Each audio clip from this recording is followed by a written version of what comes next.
Every time I recruit a new player for my streams, after a few sessions, they always ask me the same thing. What can I do to improve as a player? I don't know if I'm a really good role player, and I don't really understand the rules. And I always say the same thing.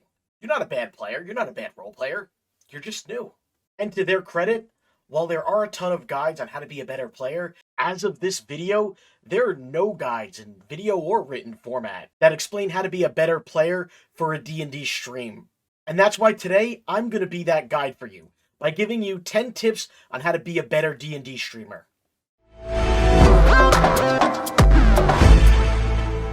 Now the first tip, we'll call it tip number 0, is to go down and hit that like, comment, subscribe button, so that I can appease those algorithm gods and get this word out to other players. But with that out of the way, let's jump right into today's video. This video, as you guessed, is not going to be for you, Dungeon Masters, but rather I'm going to be aiming this one at your players. So go ahead, share this with your players. That way they get a better idea of what you, the DM, expects, and the player can get a better idea of how they can try to improve themselves. Now, a lot of these tips that I'm going to give work for players in general, whether you're streaming or not. But this video is going to be more focused on people who are players in a D&D campaign that is being streamed on Twitch or maybe even YouTube. Now, for the next 10 minutes, I'm going to sound a little bit pretentious, but please, it's coming from a place of love, I swear. As a DM, we really only want our players to get better and grow. And the tips that I'm going to give you here today are going to help you do just that, helping you grow both as a player and as a streamer. Really, the goal of this video is actually just to help you get inside the DM's head. That way you can help them do their job better. And before we begin, there's something you'll probably notice about a lot of these tips. There's such a big overlap between all of them. Once you start doing one of these, you just flow very easily right into the next tip. And you just grow that much faster and better as a player. So without further ado, let's jump right into these 10 tips.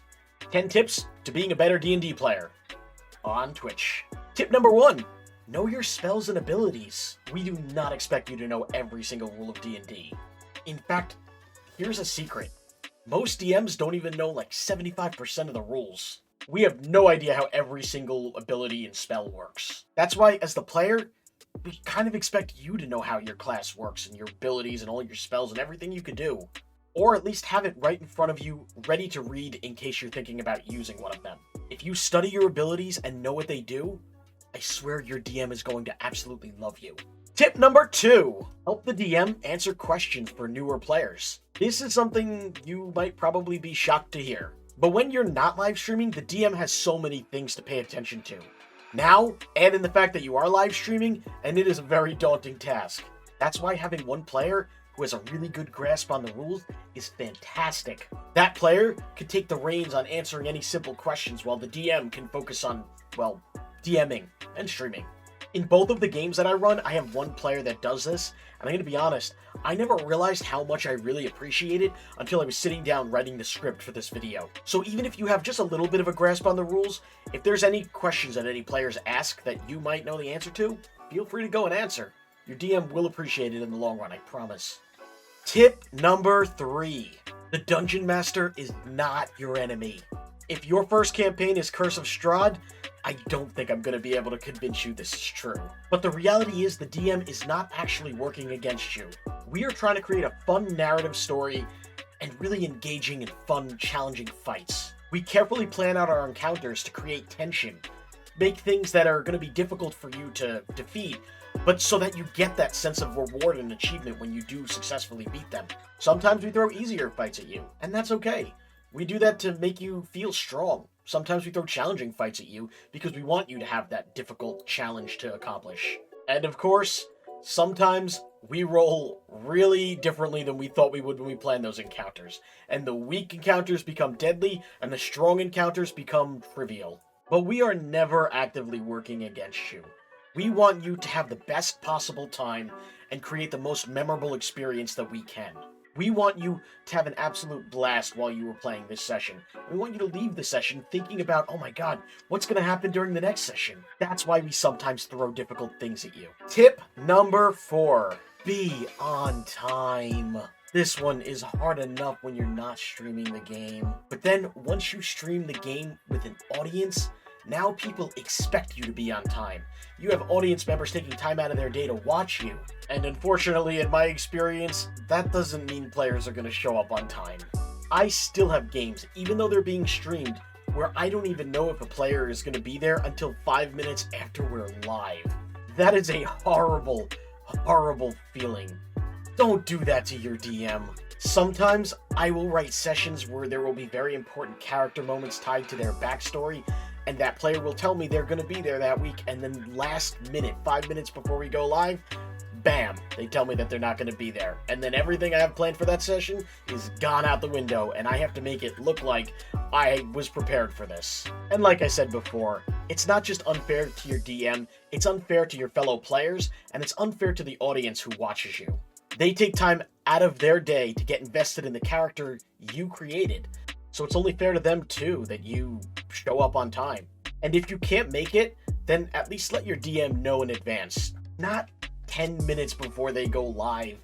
We do our planning way before the campaign happens, so please let them know. I can't stress that enough.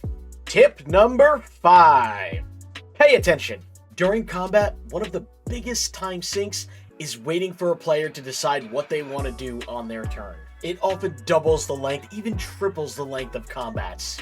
And if I'm gonna be honest, there's no excuse. The DM always knows what every enemy is going to do with every action on every turn, with less time to think about it than a player has in one turn. It's very frustrating because it shows that you weren't really thinking about what you want to do with your actions while you were waiting for your turn to happen. Even outside of combat, it's extremely frustrating, because if you aren't paying attention when role-playing is going on, then you need a recap every 5 minutes. It takes a lot of time up, and it just shows the players and the audience you're not really interested. And if you're not interested, then why should anyone else be? I know I sound a little bit harsh when I say it, but remember, I'm just trying to get you to challenge yourself to become a better player. Tip number 6. Roleplay! Normally when you're playing D&D, roleplay doesn't have to take a focus. But when you're streaming it, that's a little bit different. Roleplay's a lot more important when you have an audience. Honestly, those are the moments that your audience is really tuning in for. They don't want to sit down and watch combat. A lot of the fun and the silliness and the drama happens during the roleplay, and that is what the audience really wants to see. You never want to rush through that. Honestly, as a dungeon master, some of my favorite moments when I'm playing the game is when I can just sit back and shut up and let my players just roleplay for about an hour. It's incredibly satisfying to see my players getting involved in their characters, and it's usually a lot more fun to just see what chat's saying about all their characters while everything's going on, and gives me some much needed time to be able to interact with chat. So maybe have a drink before you go live and get those role-playing juices flowing. Tip number 7. Fix your audio and your video. If you're gonna stream D&D, for the love of God, please fix your audio and video. Nothing sucks a viewer out like hearing very different quality of audio between all of the players. It's very jarring. If you're streaming, set up a noise gate. Try to get rid of as much background noise as possible. I have one player who streams in the same room while his wife games, and sometimes you could hear her in the background, so he had to opt to changing it so that he's pushed to talk the entire time. There's tons of videos on the internet that show you how you can absolutely optimize your microphone. Even if it's a low end, make it sound a lot higher quality. In a facecam stream, this really applies to your video. There's tons of videos showing how you can optimize your webcam, even if again, it's low end. If you go back to some of my older videos and you look at the camera quality, it looks terrible. But if you look at it now, it looks a lot more high quality. Here's the thing, it's the same webcam. All I did was improve the lighting and change a couple settings on the camera, and it looks way less like an eyesore. Scrolling down the D&D page on Twitch, there's always a few streams where the webcam quality makes the stream really stick out like a sore thumb in the worst possible way. Not every webcam needs to look like it's 4K. You'll be surprised how high quality you can get a low-end camera to look. Tip number 8. What would my character do? Don't metagame, please. If you do, the DM's gonna stop using regular stat blocks, and they're gonna have to use D&D Beyond ones that aren't tested, and it's going to completely unbalance everything and make it a lot more work for your DM. So instead of thinking, oh, how can I do the most damage? Just think, what would my character do in this situation? Hell, think of that in any situation, even during character creation. What would my character do? Why is my character a part of this group? What would my character do on this turn in combat after this, and that just happened? Asking yourself that is probably the easiest way to get into character. Not just for role-playing, but for combat and everything in between. Tip number 9. Help speed combat up. Combat's one of the most fun parts of D&D for players. But for the audience, combat is daunting. to say the least. If the combat's quick though, it's not that bad. That's why, as a player, you want to help your DM make combat as smooth and swift as possible. Plan out your turn while you're waiting. Have your proficiency and modifiers and health and AC all prepared for when the DM needs to know them. Sometimes long combat is inevitable, but you can help alleviate the tediousness by injecting a little bit of roleplay into it. Taunt or even converse with your enemies. Incorporate the environment into your attacks. Even work with your teammates to do some crazy looking combos. Honestly, your DM might reward you for doing any of those, which would in turn make combat faster. And if it doesn't, at least it makes it a little bit less tedious. And that leads me to the final tip. Tip number 10. Thank your DM. We spend so much time thinking about your character in the campaign and how to make it really fun for you. Our husbands, wives, roommates, whatever, whoever the closest person we live to probably knows every single detail about our campaign, to the point where it annoys the hell out of them. But honestly, that kind of validation from our players, it really helps us feel motivated. Just letting your DM know that you appreciate what they've done for you, it makes all the difference. Every now and then, some DMs feel this thing called imposter syndrome, where they feel like they are only being told they did a good job to make them feel better, and that they actually did a terrible job. And it sucks when they feel that.